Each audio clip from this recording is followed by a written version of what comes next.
Thank you, Mr. Chairman. Um, This, this is something you've been interested in, I know, for years. And I really welcome having this discussion. If no other reason, it helps to underscore the diversity or the differences we have between urban and rural settings. Because this panel primarily is all from urban centers. I see them from District of Columbia, from Connecticut, California, but I've not seen it from the coal fields. And so my concern here is when I think about in the coal areas of in West Virginia, in Kentucky, we got Harlan, Kentucky. We got in West Virginia, we have Gary, West Virginia. Welch, we could go on. We could say War, Big Chimney, Thurman. All these little communities. All of you have ignored this transition. All of you.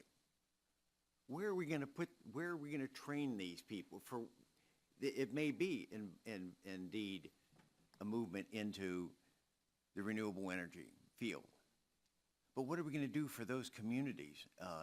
The companies for years have ignored them. They're not investing in Thurman or Welch or other, all across, not just West Virginia, but Kentucky and Wyoming and elsewhere. There's a reason that the companies haven't located there, despite the incentives that might be out there as promulgated or put forth in this legislation.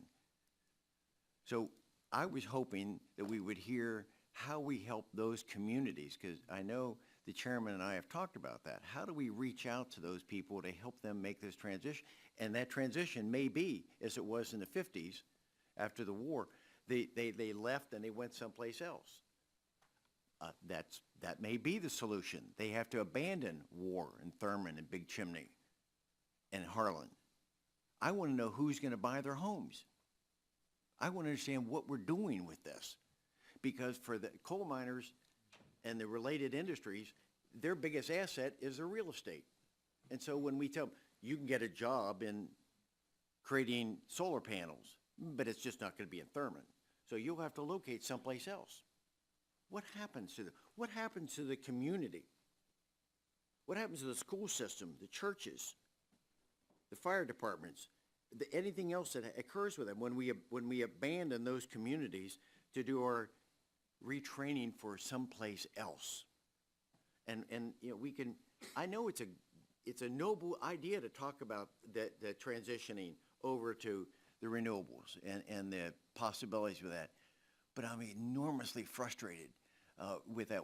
I don't understand why we're not helping the transition using the resources and assets that we have to be able to make a better transition from fossil fuels to that later on by doing innovation. Finding out how we use what we have cleaner and more efficiently. But that's not the program. That's not what I'm hearing coming up in this discussion. All of it seems to be, I know you're chomping at the bit, and maybe I could stop. I'm just looking at little county, Pleasants County, West Virginia, that because of rules and regulations that have been promulgated here, they're going to lose a power plant there that represents 30% of all the revenue generated for that county. 30%. What are they going to do for their education system? It's just going to collapse. Or you can go out to Arizona to the Navajo and the Hopi tribe, where they have a generating plant out there that's being threatened. And we're saying they can be trained. That's fine. But if what they're doing right now is 30% for the Navajo tribe comes from that power plant. 85% the operation of the Hopi tribe. Folks, let's be realistic about it. These people like being in their communities. They like being there. That's why they're there. What are we doing to train them there? What jobs are going to go there for them? Or are we making it, by this legislation, are we saying you have to leave your town? I've run out of time on a thing, but Ms. Maynard, do you have some thoughts? I have a thought, and I think the thought is, this is the group that needs to think about that. Because we all come from a different place. We all come from different parts of the sector. The oil and gas industry is a boom bust, okay? I see this all the time. We rush into an area, right, and when prices collapse, we leave. And so I think it's something we need to think about, working together, because over time, we're going to have these challenges of displaced workers, and we need a way to solve that problem. But I think this is a group to ask of, thinking about what that might look like. You see, how do we train them so that they can work in Thurman or War or Big Chimney, not abandon their towns to go someplace else? That's what I've not heard, and I hope somehow in this, as this legislation matures over the next year or so, that we'll have more of an opportunity to talk about how we take care of the folks that are living in those towns, not about the future. I would like the opportunity. Now, you want to answer? Yeah, I would love the opportunity to respond. I haven't had much opportunity to say anything, and I am a minority, and I am a female, and I'm a business owner, and I train people in workforce is what I do. And the intention of this bill, to my understanding, having read it and the summary, is that we would be looking to train people in their communities. So Connecticut actually isn't an urban center. It's quite suburban.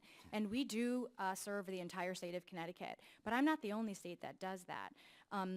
These jobs that we're talking about creating training for, they exist already. And those people who work in Pennsylvania or West Virginia absolutely could participate in working in this industry and make really good earning wages. And so the intention of this would be to engage people, one, at a younger age in the public school system and introduce them to science-based concepts to prepare them for the jobs.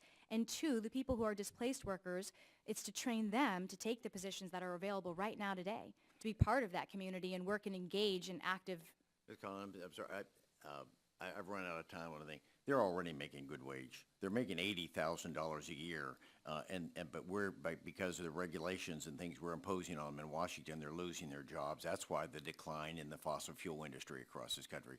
We're taking those wages away, and we're going to replace them with something that is a hope that something will happen for them. So I yield back.